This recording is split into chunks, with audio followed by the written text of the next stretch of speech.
ci yonent bi ñu ñëwoon fi tey ci ndigalu président Macky Sall mu waxoon ñu nañu ñëw xool li nga xam ni ñu ngi koy liggéey Tivaouane te ñu jëm ci mawlud muy xew-xew bu rëy guddi yonent bi sallallahu taala alayhi wa sallam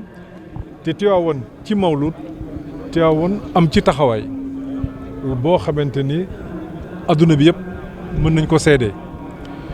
bi ñu yegsee nag ñu dem ci sunu wayjur sunu sëriñ muy sëriñ xalif général des Tidianes sëriñ Babacar Sy Mansour mu ñaanal ñu ginnaaw biñ ko jottalee nuyoo président Macky Sall ndax xam nañu seen diggante baay ak doom diggante ay xarit yu yàgg loolu mën nañ ko am na luñ ci mën a seede sëriñ bi bëgg lool ci sunu ñëw ñu ñaan yàlla bàyyi ko sunu kanam ba mu yàgg di ko ñaanal wér ndax donte yaram bi dafa xaw a sutante mais toog na ak ñun lu yàgg waxtaan ak ñun te sëriñ bi moom boo waxtaanee ak moom minute sax daanaka doy na ndax da ngay jàng ci moom lu bare kon mun ñu lu dul sàkku ci moom ñaan ko mu ñaanal président de la république ñaanal réew mi yëpp ndax réew mi soxla nañu ñu mel ni moom bi ñu jógee ci moom waxtaan nañu ak famille bi yëpp ndax organisation mawlud dafa diis waxtaan ak famille bi dina tax ñu xam la nga xam ni moom mooy yitte yi moom mooy bëgg-bëgg yi mais dina tax premier ministre aussi xam ni la nga xam ni président santaane na ko di ko wax sant ma naa ko topp ndax na ma ko bëggee moom ndax jege nañ ko néew ma ndax niñ ko bëggee defee nañ ko noonu ndax yéeneem ci cité religieuse yi rawatina Tivaouane wax naa ni di ko wax sama làmmiñ tuuti na ci ndax yéene bi nga xam naa ni président am na ko fi buñ nee nag mawlud dafa am loo xam ne foog ñu xool ko muy assainissement ndax yàlla dafa dogal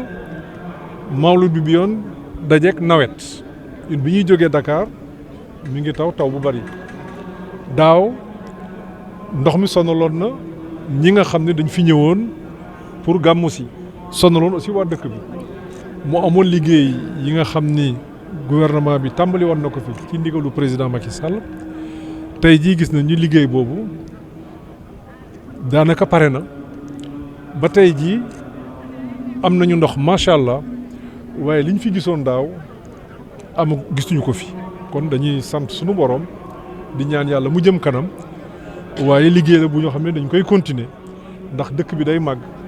nit ñi di yokk buñ ne mawlud dañuy xalaat wér-gu-yaramu nit ñi muy santé moo taxoon ma jaar ci hôpital bi ndax am na hôpital bu mucc ayib boo xam ni président yëkkati na ko fii ci Tivaouane ginnaaw xew-xew yu fi amoon daaw ànd naa fa ak gouverneur ak service yëpp hôpital bi incha allah ci jeexintalu at bii war nañ ko inaugurer waaye liggéey bi ma gis ak rapport yi ma doon jot wane na ni loolu luy nekk la kon li ci des rek mooy soññ leen topp leen pour que ni ñu ko bëggee woon signé ko ci contrat bi ci weeru décembre bi président Macky Sall ñëw inauguré ko jël caabi yi jébbal ko sëriñ bi laata nag muy pare ñu nekk ci mawlud nit ñi dinañu soxla di faju gaa am na lu fi nekk gaa am na lu fi am mais li ministère de la santé def mooy yokk seen kattan yokk seen doole yokk nit ñi fi liggéey si pour képp koo xam ne yittewoo nga docteur nga mën ko am ci anam bu mu gën a rafetee bu ñu nee mawlud aussi dañuy wax ndox Tivaouane ndoxam yëpp mi ngi doon jógee Kër Momar Sarr Lac de Guiers nee nañ ma léegi ñetti conduite la amoon président wax nañu def ci biir jumaa ji fii benn forage bi pareegul waaye ndox mi fi mu nekk ni mën nañ ko jariñoo ndax des na ay château d'eau yu ñu war a defar ak loolu yëpp mais ndox mi dinañ ko injecté ci jumaa ji mais aussi injecté ko ci dëkk bi jàpp naa ni li fi amoon buñ ci boolee forage bi ci rapport yi ñu jot dina wane ni ndox mën na bañ a doon problème ci gàmmu ren bi waaye loolu it taxul dinañu jël ay matukaay ci gouvernement bi ministère de l'intérieur mi ngi ciy liggéey ak gouverneur bi pour que brigade nationale sapeur-pompier ak ministère bi yor wàllu ndox mi andi fi aussi ay citernes yu doy jàpp nañ ni sax ren du ñu soxla loolu waaye am ko sur place dadul wàññi dara leneen li nga xam ne wax nañ ko mu jëm ci sécurité ndax it bu nit ñi mbooloo mi fiy dajee dafay laaj ñu aar leen ginnaaw yàlla sunu borom aar seen alal incha allah mesures yi ñuy jël xam naa ni gouverneur dina ci ñëwaat ci fan yi di ñëw mais ci wàllu sécurité amuñu ci benn njàqare nee naa gouverneur léegi lépp loo xam ne jàpp na ni war nañ ko def na ko wax ministre de l'intérieur wala mu wax ñu ko ndax président dafa ñu wax ni li jëm ci sécurité bi fii ci biir Tivaouane waxul sax sécurité dafa nekk lu jëm ci soxla waa Tivaouane taxaw leen ci ba lépp mot kon bu ngeen amee jafe-jafe ci wàllu sécurité yaakaar naa ne du am waaye loo ci soxla rek boo ko waxee dinañ ci def loo xam ni lu mucc ay maa ngi ànd ak directeur général du Sénélec jël na aussi des dispositions particulières pour alimentation parce que consommation bi day yokk lu bëree bëri day yokk bu fi ndax li fii daje day xaw a takku macha allah te di ñu ñaan yàlla mu jëm kanam ndax loolu bokk na ci liy jàmmal réew mi ñaan yi ñu fiy ñaan ak ni ñuy dajaloo di waxtaan di yee askan wi bokk na ci liy jàppale askan moo tax Sénélec aussi incha allah jël nañ seen i matukaay pour que ndox aussi courant kon bañ fay manqué mu des approvisionnement parce que bu ay nit dajee aussi consommation bi day yokku ak ministère du commerce bi ñuy ñëw xool nañu état wu stock yëpp nee naa aussi gouverneur mu bàyyi ci xel ak service yi nga xam ne moom ñooy toppatoo loolu pour que bu ñu fi yëkk gàmmu gi ak fan yi ciy topp mu doon rek li Tivaouane di soxla nekk fi waaye li Tivaouane ki ganam di soxla yëpp nekk biir Tivaouane loolu it dina doon loo xam ne dina jàppale ci liggéey bi ñuy sant ñëpp di remercier ñëpp di ñaanal sëriñ bi di sàkku ci moom ñaan ndax réew mi soxla na jàmm léegi bu may wax jàmm dama ciy boole jàmm ju mot sëkk. Je disais que le symbole est double voire triple. Nous sommes ici dans la cour de la mosquée qui est une œuvre emblématique que le khalife général des Tidjanes a voulu construire. C'est une œuvre monumentale. Nous prions le bon Dieu que cette œuvre s'achève et que tous, qu'on soit présents à l'inauguration. Je pense qu'il y a plusieurs symboles dans cette mosquée. La mosquée de Feu El Hadj Malick, la mosquée de Mame Abdou et aujourd'hui la grande mosquée que le khalife Serigne Babacar Sy Mansour est en train d'édifier. Comme vous l'avez dit, c'est une visite que nous avons démarrée ce matin sur instruction de Monsieur le Président de la République Macky Sall, qui a une forte préoccupation, qui demande à son gouvernement de veiller lors des événements majeurs qui concentrent beaucoup de populations, que le nécessaire soit fait. J'ai vu le khalife ce matin, qui a beaucoup prié pour le président de la République, pour le Sénégal et pour nous-mêmes. À notre tour, nous prions pour le khalife, que Dieu, dans sa miséricorde, le laisse encore parmi nous pendant longtemps. Nous avons rencontré toute la famille et nous avons pu échanger sur les préoccupations. L'objet de la visite est de vérifier est-ce que les dispositions qui sont prises par le gouvernement sur instruction de Monsieur le Président de la République ont été totalement respectées. Le gouverneur m'a fait un point. Avant le gouverneur, le ministre de l'Intérieur qui s'occupe de la coordination a fait un point. La grande préoccupation que nous avions concerne l'assainissement, parce que cette année, comme les années à venir, le Maouloud tombera au moment où il va beaucoup pleuvoir. Il est impératif que nous regardions tout cela. Mais Dieu merci, les travaux qui avaient été engagés par le président de la République aujourd'hui sont achevés. Et jusqu'à présent, les pluies que nous avons eues dans cette localité à Tivaouane ont été correctement absorbées. Naturellement, quand on parle de Maouloud, on pense à la sécurité. De ce point de vue, les dispositions sont prises par le gouvernement pour que les mesures de sécurité soient renforcées. C'est l'instruction que nous avions reçue du président de la République. Et j'ai demandé au gouverneur,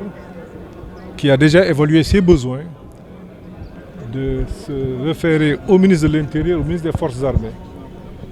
avec qui j'aurai des échanges tout à l'heure pour que la sécurité soit renforcée. Quand on parle de Maouloud, on pense aussi à l'eau. Et ça a été un plaisir pour nous de nous rendre compte que le forage que le président de la République avait demandé d'édifier dans l'enceinte de la mosquée pour alimenter et la mosquée et une partie de Tivaouane, que ce forage est aujourd'hui fonctionnel, Inch'Allah, cette année, en plus des dispositions traditionnelles que nous avions. Le forage va venir s'ajouter à la production d'eau et nous pensons que ça devrait suffire. Mais dans tous les cas, les dispositions vont être prises avec les sapeurs-pompiers et le ministère de l'Hydraulique pour qu'on ait suffisamment de citernes sur place pour parer à toute éventualité. Il y a les aspects liés à la santé naturellement. J'ai visité le chantier, grand chantier de l'hôpital de Tivaouane. Les travaux avancent et je puis confirmer que les informations qui sont portées à ma connaissance laissent apparaître que les délais vont être respectés. En tout état de cause, le gouvernement veillera à ce que ces délais soient respectés, à ce que l'hôpital soit inauguré par le président Macky Sall au mois de décembre. Maintenant, les structures sanitaires qui sont sur place ont été renforcées par le ministère de la Santé en personnel et en équipement pour parer aux besoins des populations locales, mais aussi des pèlerins. Voilà un peu les aspects sur lesquels je voulais revenir, en remerciant aussi le comité d'organisation de la mosquée. Elle est impressionnante. J'avais commencé par la mosquée, je termine par la mosquée, qui est une œuvre impressionnante. L'État va continuer de soutenir. Je connais l'attachement du président à la religion. Un compte rendu lui sera fait, d'autant qu'il m'avait demandé de passer à Tivaouane, de venir à Tivaouane, mais de visiter la mosquée et de lui rendre compte avant sa prochaine visite, qui devrait se situer tout juste avant le Maouloud, comme il a l'habitude de le faire. Autrement, tout se passe bien. Nous remercions les populations de Tivaouane, toutes les autorités locales. Je pense au gouverneur, au préfet, au maire. Je pense aussi aux membres du gouvernement qui m'accompagnent, au directeur des services techniques. Et cela devra permettre, d'ici le Maouloud, d'apporter des corrections au regard des observations que nous avons eu à faire pour que chaque année, que l'organisation du Maouloud connaisse des avancées. Voilà un peu. Vous avez ôté une épine du pied, avant ça, la route qui mène pour est-ce que vous pouvez revenir sur... Oui, le gouvernement a initié un grand projet dénommé Programme spécial de désenclavement. Vous savez, aujourd'hui, les voies, les routes qui mènent vers Tivaouane ou qui passent par Tivaouane ou qui sont dans le département de Tivaouane, je pense que des efforts importants ont été faits. Nous avons un ministère en charge du désenclavement, mais aussi un ministère en charge de l'équité territoriale, tout comme de l'équité sociale. Je pense qu'il s'agit là de préoccupations très fortes au président de la République, qui nous a demandé d'ailleurs dans le cadre de la préparation du prochain plan qui va régir le pays. C'est un clin d'œil que je fais à mon ami Makhtar Cissé. Nous étions là au début, quand on lançait le premier plan sous l'égide du président Macky Sall, c'était en 2013. Et précisément, c'est en 2014 que ce plan a été validé au mois de février. Là aussi, on est dans le même exercice pour préparer le plan qui va régir le pays 2024-2028. Et justement, ces visites permettent de voir un peu est-ce que les travaux avancent très bien, mais aussi les préoccupations des populations. Les services techniques l'ont déjà fait, mais il est bon que les autorités politiques et administratives aussi passent, parce que ce sont des questions importantes. Donc la route a été lancée et j'ai évité de faire un discours. Je dis je préfère revenir ici l'année prochaine pour pouvoir procéder à l'inauguration parce que la durée des travaux est fixée pour une année et nous verrons au niveau du gouvernement pour que les travaux démarrent maintenant et que les délais soient respectés avec la qualité requise.